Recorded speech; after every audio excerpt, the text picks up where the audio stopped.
Naquela noite, Clara não fazia ideia de que sua vida estava prestes a cruzar com a de um homem que mudaria tudo. Não por quem ele era, mas por tudo que escondia. Um paciente anônimo, sem documentos, sem acompanhantes, chega à sala de emergência. Inconsciente, quase sem pulso, e é nas mãos dela que o destino dele encontra uma última chance. O que faz alguém correr contra o tempo por um estranho, sem saber se haverá gratidão no fim? Talvez o que move Clara não seja o protocolo, mas aquilo que ninguém vê. A coragem silenciosa de quem escolhe cuidar mesmo quando não é vista. Porque naquela madrugada, ela não salvou apenas uma vida. Ela resgatou uma história que ainda nem sabia que fazia parte. Você já pensou que a pessoa mais importante da sua vida pode ter entrado nela no momento mais improvável? Talvez quando você estava distraído ou no pior dia da sua semana. E se aquele gesto que você achou pequeno fosse o começo de tudo? Na história de Clara, um simples plantão se transformou no enredo que ela jamais teria escrito para si mesma. Aproveita e já curte esse vídeo. Se inscreve no canal para acompanhar mais histórias como essa. E me conta aqui nos comentários, de onde você está assistindo agora. Com movimentos precisos, ela entuba o paciente, administra a medicação, luta contra as estatísticas. Quando o monitor finalmente estabiliza, ela fecha os olhos por um segundo. Não em alívio, mas em respeito. O homem abre os olhos por uma fração de segundo e sussurra: "Obrigado. Você me viu quando ninguém mais via." E volta a apagar. Clara segura a mão dele por reflexo. Uma conexão inexplicável. Como se aquele toque dissesse algo que as palavras ainda não conseguiam. Ela não sabia seu nome, nem que naquele momento estava segurando a mão do próprio dono do hospital.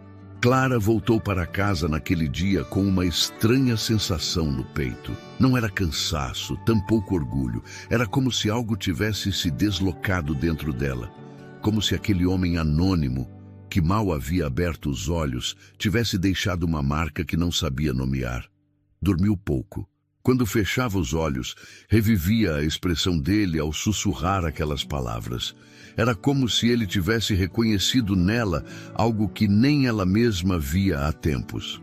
Na manhã seguinte, ao chegar para o plantão, foi direto verificar o estado do paciente do leito 314. Encontrou a cama vazia. Por um segundo, seu estômago revirou. Mas antes que a angústia se instalasse, uma colega se aproximou e explicou com um tom confuso. Transferiram ele para o andar 8.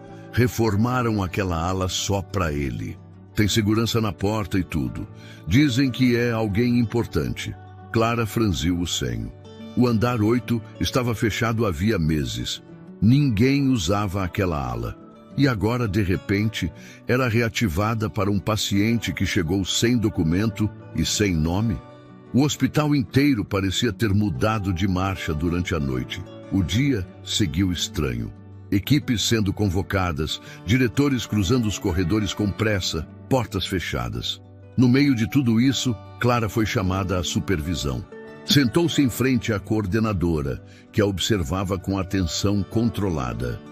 "Queremos parabenizar sua atuação na noite passada. Sua conduta foi exemplar. O paciente em questão está sob cuidados especiais e você não precisa se preocupar mais com ele. Por questões de protocolo, pedimos que evite comentar sobre o caso com outros colegas." Era mais uma ordem do que um pedido. Clara assentiu em silêncio. Mas o incômodo crescia. Desde quando salvar uma vida era assunto para ser mantido em segredo? Por que tanto sigilo? Saiu da sala com o pensamento longe, passando pelo corredor administrativo. Ao virar a esquina, quase esbarrou em um homem de terno que falava baixo ao telefone, em inglês. Ele segurava uma pasta escura. Quando a pasta caiu, Clara se abaixou por reflexo. E foi então que viu. Uma folha deslizou parcialmente para fora. Thomas Riedel, Direção-Geral, CEO, Rede Riedel Medical. A ficha caiu com violência. Aquele era o nome do paciente do leito 314. O homem que ela havia socorrido era o dono do hospital. Voltou ao refeitório com as mãos geladas, sentou-se sozinha e ficou olhando o café esfriar no copo. Tudo fazia sentido agora. A escolta, o sigilo, a reforma relâmpago da ala desativada. Mas o que não fazia sentido era o olhar dele, aquela frase sussurrada na madrugada. Nada naquilo parecia uma encenação de um executivo poderoso. Pelo contrário, naquele momento, ele era só um homem em ruína. Mais tarde, enquanto finalizava seu turno, Clara recebeu um chamado incomum. O paciente do 1314 havia solicitado sua presença. Subiu hesitante até o 8º andar. Um segurança a reconheceu na porta e a deixou passar. O corredor parecia novo. Piso encerado, iluminação suave, silêncio absoluto. Entrou no quarto e encontrou Thomas sentado na poltrona, pálido, com soro no braço. Ele ergueu os olhos lentamente quando a viu. Achei que não viria. Me pediram para não falar com o senhor, respondeu Clara, firme, mantendo a distância. E eu pedi para falarem com você. Ele sorriu, mas havia algo quebrado naquele gesto. Ainda não estou pronto para voltar a ser quem eu era. E quando estou com você, é como se isso fosse possível. Ela não respondeu. Limitou-se a observar. Por dentro, uma guerra se instalava. Ele havia mentido por omissão, sim. Mas havia algo verdadeiro naquela presença. Algo que não era calculado. Ele parecia estar tentando reaprender a se mover dentro da própria pele. Eu não sabia que era o seu hospital. Clara falou finalmente. Talvez por isso tenha me visto. Os outros só enxergam o que posso oferecer. Você foi a primeira pessoa, em muito tempo, que me tratou como alguém que precisava ser salvo. O silêncio caiu entre os dois. Thomas desviou o olhar pela janela. As árvores do jardim interno balançavam suavemente com o vento. Há muitos anos eu transformei isso aqui numa máquina de lucro. Perdi a conta de quantas pessoas passaram por essas salas sem serem vistas. Mas naquela noite, Clara, eu me senti humano outra vez. Ela se aproximou devagar, observando-o com uma mistura de cuidado e desconfiança. Se está tentando me impressionar, não precisa. Não estou. Estou tentando entender o que está acontecendo comigo. E tudo começou quando você segurou minha mão. Clara pegou a prancheta, fez algumas anotações no prontuário e respondeu sem encará-lo. Eu não curo corações quebrados. Só cuido dos que ainda batem. Antes de sair do quarto, ele perguntou: pode voltar amanhã? Ela hesitou. Depois assentiu com a cabeça. Saiu do quarto com o coração descompassado. No corredor, as luzes pareciam mais frias, mais claras. Ela não sabia onde aquilo ia dar, mas sabia que por algum motivo que ainda não compreendia, voltaria. Parte 3. A sala sem janelas. Tomás desperta com consciência plena, mas decide manter o disfarce. Por que uma enfermeira salvaria alguém sem saber quem ele é? Pela primeira vez em anos, ele se vê livre das máscaras.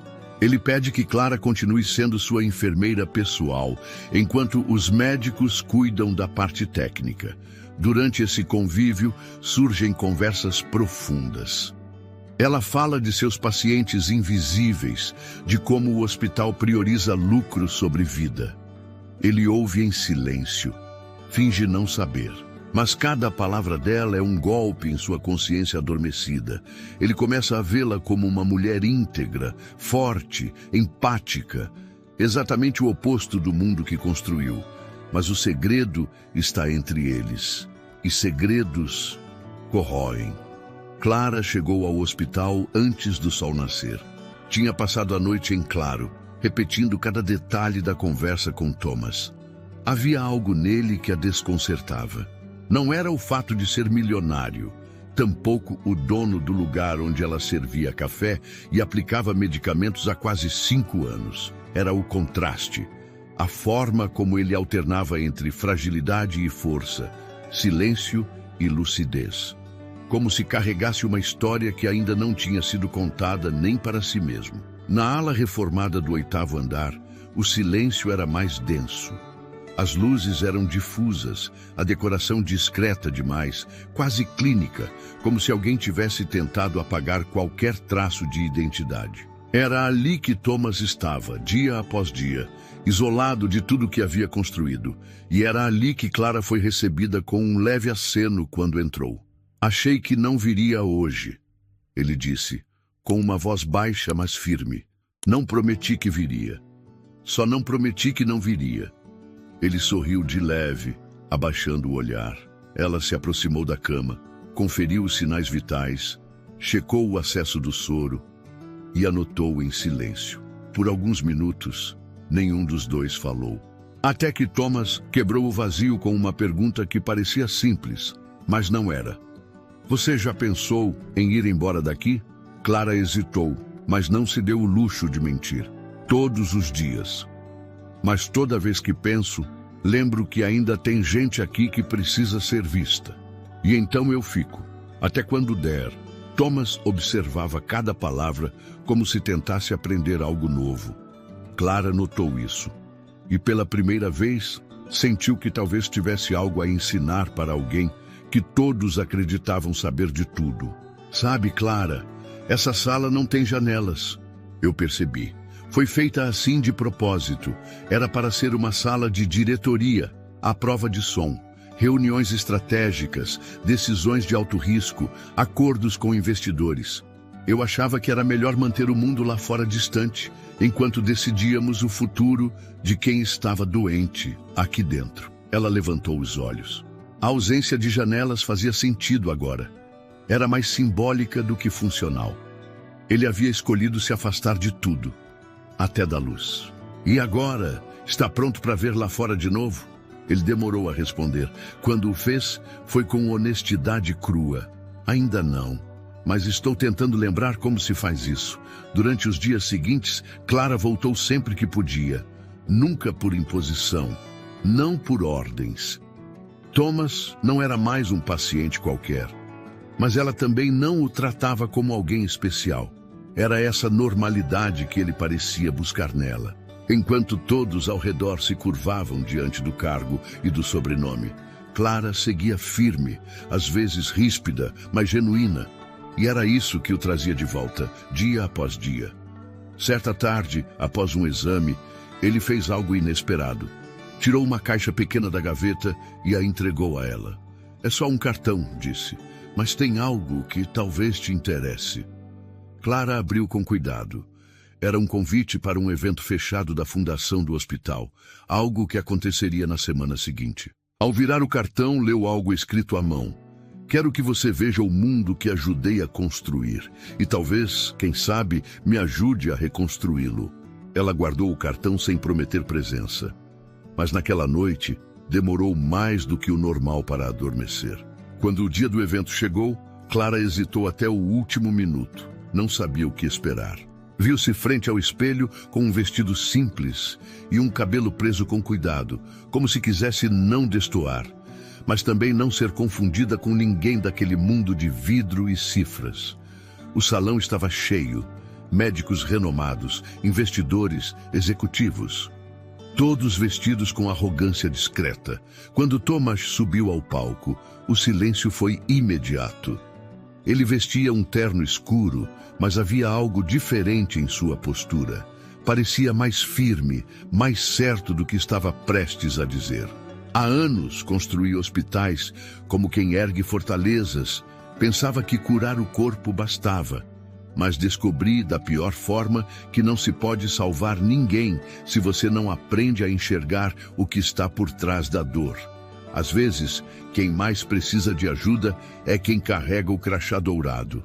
Clara o observava do fundo da sala. Ninguém sabia, mas aquelas palavras carregavam parte do que ela havia dito.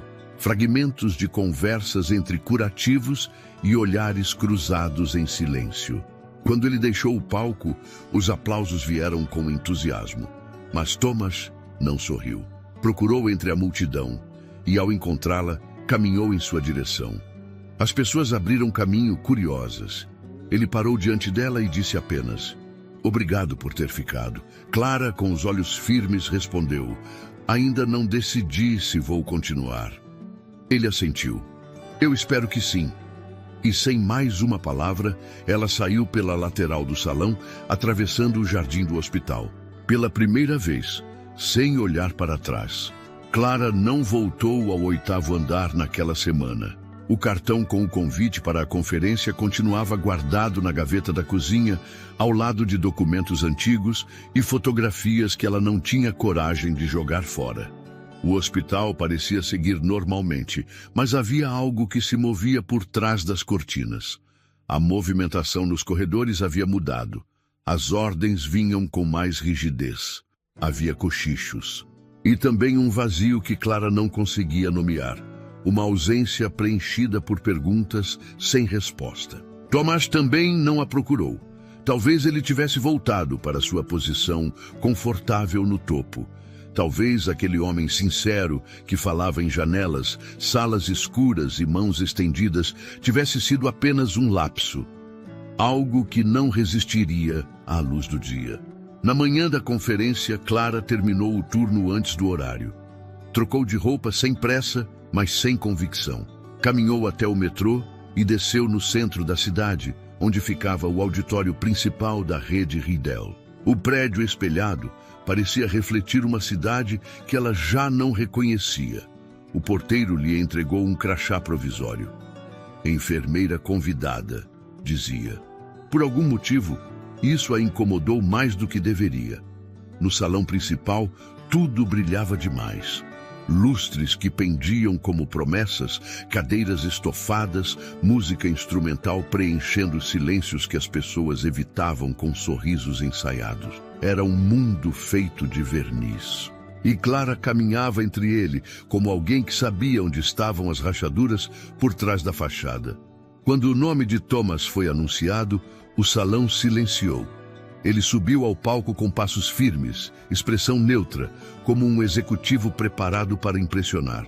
Mas assim que pegou o microfone, algo em seu rosto mudou, como se vestisse a si mesmo pela primeira vez. Durante muitos anos, eu acreditei que salvar uma vida significava oferecer tecnologia, equipe e estatísticas. Hoje eu entendo que isso não basta. Não adianta construir hospitais se não aprendemos a enxergar quem caminha dentro deles. O murmúrio de surpresa foi imediato. Era como se o próprio dono do império estivesse abrindo uma rachadura no chão que todos pisavam com segurança.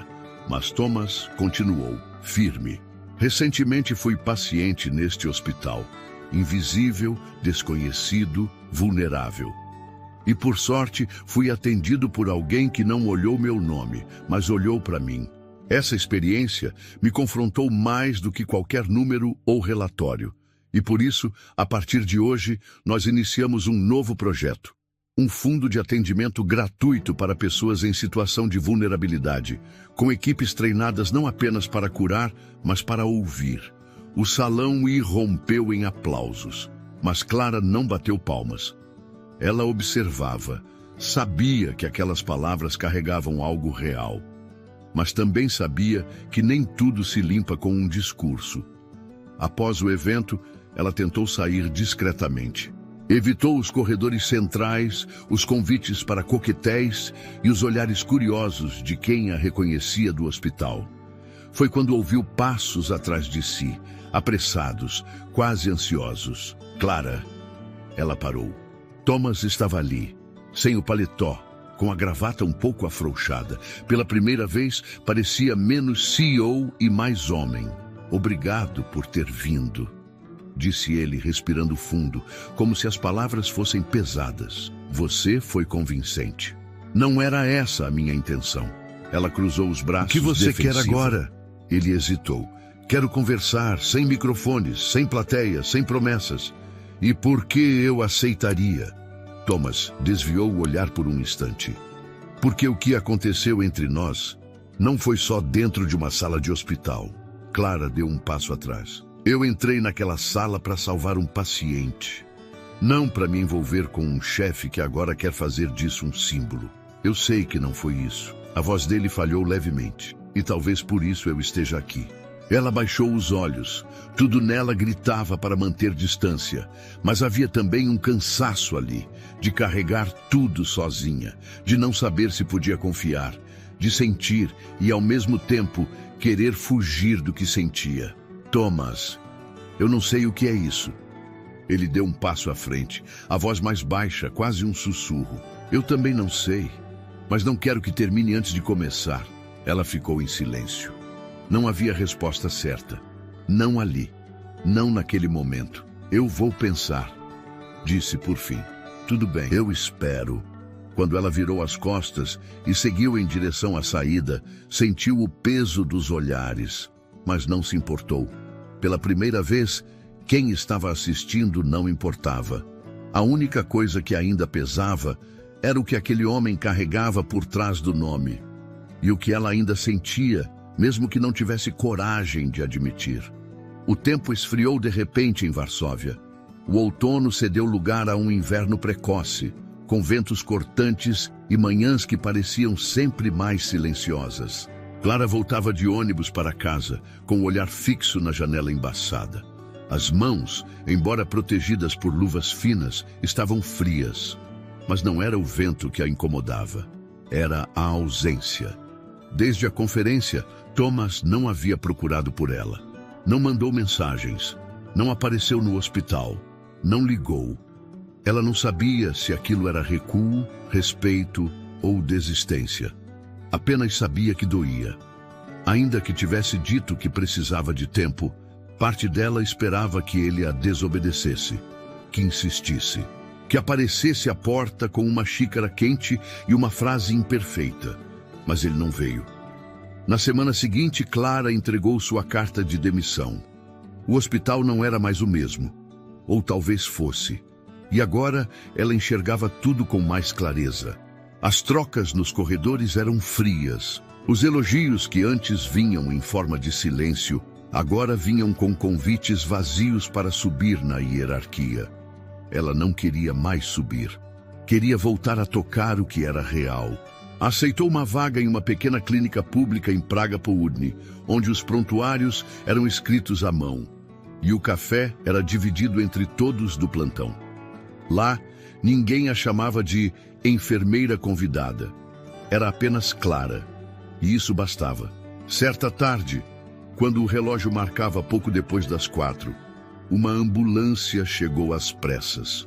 Era uma criança de 8 anos, com sintomas de uma crise cardíaca rara. O nome dele era Antek. Clara correu até o menino examinando seus sinais com precisão e pressa. A mãe chorava do lado de fora, dizendo que ele já havia desmaiado antes, mas nunca com tamanha gravidade. Clara pediu apoio para encaminhar a criança para uma cirurgia emergencial em um hospital maior. Disseram que não havia vaga, que os convênios estavam em atraso, que os papéis precisavam ser analisados. Ela sentiu o sangue ferver. Ligou para contatos antigos, tentou fazer com que ouvissem. Nada. Foi quando o coordenador da clínica a chamou no corredor com um bilhete na mão. Tem alguém aqui querendo ajudar. Disse que é de uma fundação nova, que ouviu falar do caso. Estão com vaga aberta em um centro cirúrgico móvel e vão trazer a equipe até aqui. Clara pegou o bilhete. O nome da fundação estava impresso no topo. Linhas de vida.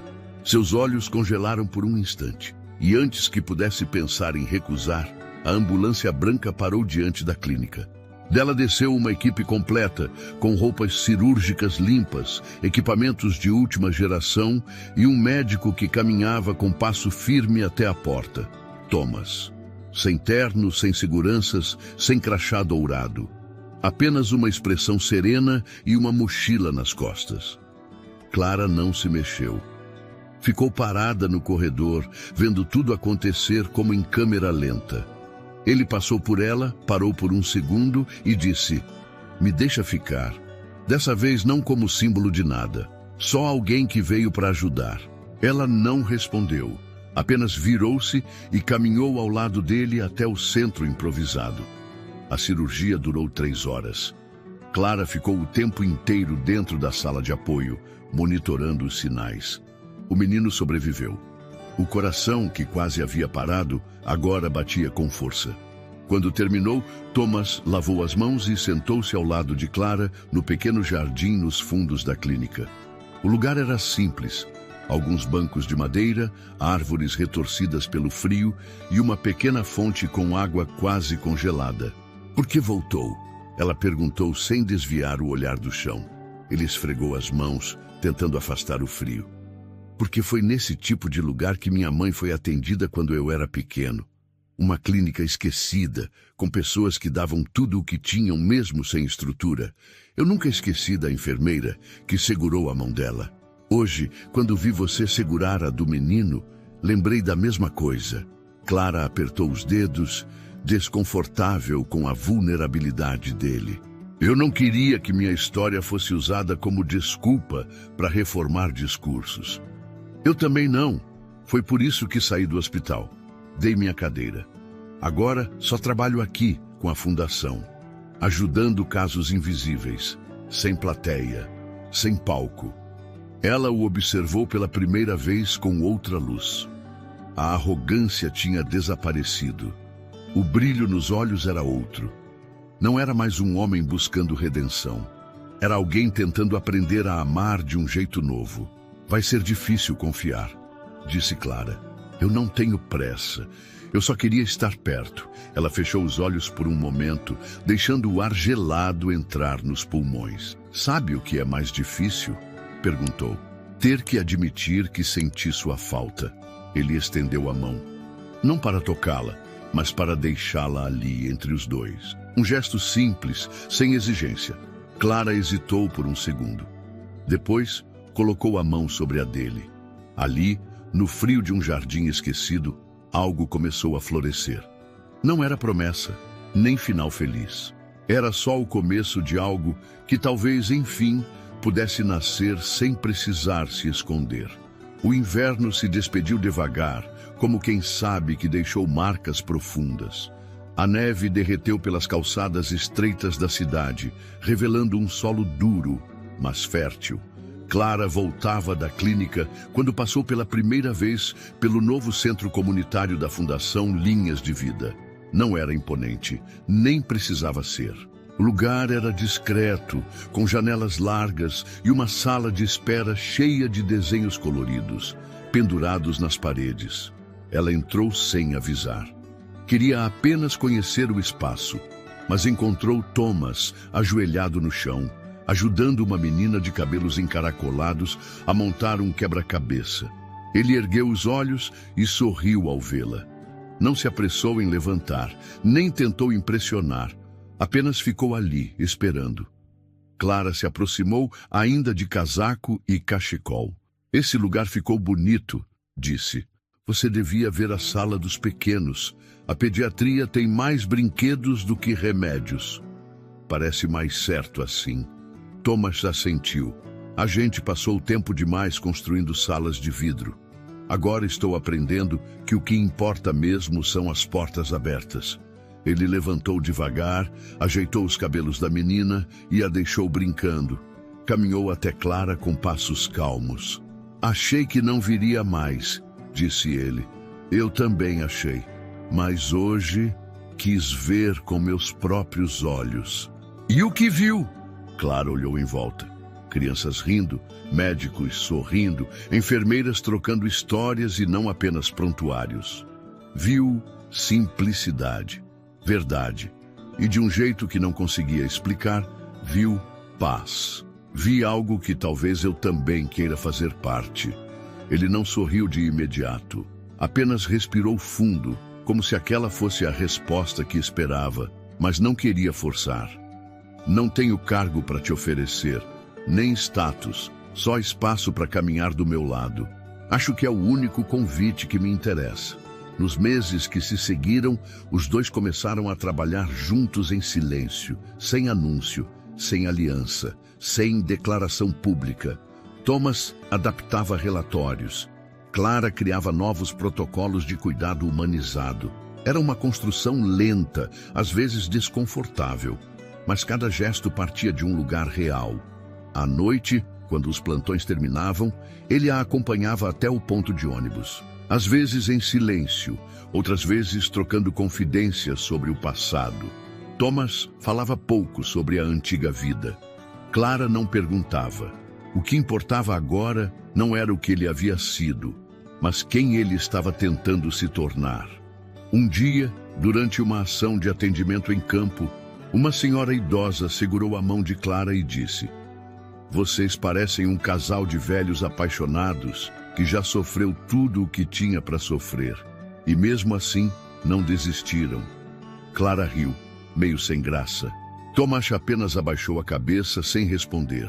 Naquela noite, sentados na calçada de um vilarejo ao sul da cidade, ele tirou do bolso uma caixinha de madeira. Não havia anel, nem pedido, apenas uma pequena chave. "É da sala onde fazemos os planejamentos. Quero que tenha uma cópia." "É só isso?" "É, porque amor para mim agora é isso. Dividir o que eu planejo com quem eu confio." Ela aceitou a chave com um sorriso pequeno. E por dentro, sentiu algo se ajustar. Não era o conto de fadas com finais dourados. Era algo mais íntimo, mais real. Pouco a pouco, Clara passou a ser chamada por pacientes pelo nome. Não apenas por ser enfermeira, mas por ser presença constante. Alguém que escutava, que lembrava das histórias de cada um. Thomas, por sua vez, aparecia menos em reuniões com gravata e mais nos corredores das clínicas improvisadas, segurando pranchetas e trazendo mantimento. Em um final de tarde qualquer, Thomas convidou Clara para tomar um café no refeitório da fundação. Ela apareceu com o cabelo preso e os olhos cansados. "Você tem ideia de quantas pessoas vieram até aqui só hoje?" perguntou ela. "Sim. E quantas saíram daqui com esperança também?" Ele colocou 2 xícaras sobre a mesa. Clara se sentou em frente a ele. "Às vezes penso no dia em que você chegou ao hospital, desacordado. Se eu tivesse sabido quem você era, talvez tivesse hesitado. Talvez tivesse me protegido mais. Talvez, mas você não sabia e me salvou mesmo assim." "E agora?" ela perguntou. "Quem salva quem?" Thomas segurou a mão dela com leveza. "Agora, acho que só seguimos caminhando juntos. E quando um tropeça, o outro segura." Do lado de fora, a luz começava a dourar as paredes do prédio simples. Um grupo de crianças brincava no gramado e os funcionários já recolhiam os equipamentos do dia. Clara olhou pela janela. Depois, voltou os olhos para ele. "Acho que agora entendo. Não importa quem você é, importa quem você escolhe ser todos os dias." Ele assentiu como quem finalmente entende que o amor não precisa de palco nem de protocolo. Ali, sem título, sem crachá, sem juras, Clara e Thomas aprenderam a amar do único jeito que sabiam, com silêncio, presença e entrega. E isso, para os dois, foi o suficiente. Se essa história também tocou o seu coração, se inscreva no canal para continuar acompanhando encontros como o de Clara e Thomas. Histórias que provam que o amor verdadeiro pode nascer nos lugares mais inesperados.